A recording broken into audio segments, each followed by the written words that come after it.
Okay class, today we are going to learn about how to describe personalities in English.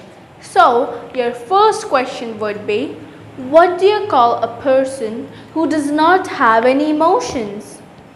Tia, you're up for it. Maybe cold fish? That's right, cold fish. Now your second one is, what do you call a person who prefers to be alone? Maybe a lone wolf?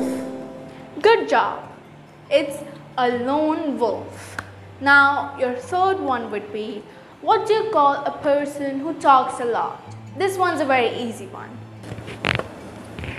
Oh yeah, this one I know. A chatterbox. Exactly.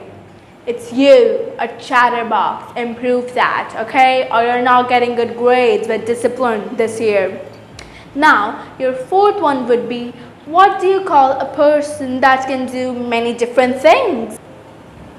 Versatile? Yeah, you're right. Now, tell me, what do you call a very energetic person? Oh, energetic.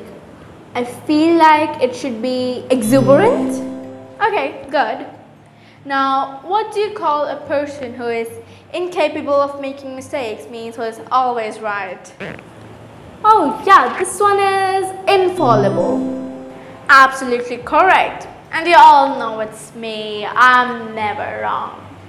Now coming back to the topic, your next one would be, what do you call a person who is really very happy? Oh, this one would be jubilant. Good. Y'all are improving. You answered all my questions correct. Okay, so the bell has also rung. Now I gotta go for my next class. So bye. I'll meet you in the next class. So friends, today we learned about different ways to express someone's personality. So today we learned many new words. So I'm going to repeat them once again, and they are a cold fish, a lone wolf, a chatterbox, versatile, exuberant, infallible, and jubilant.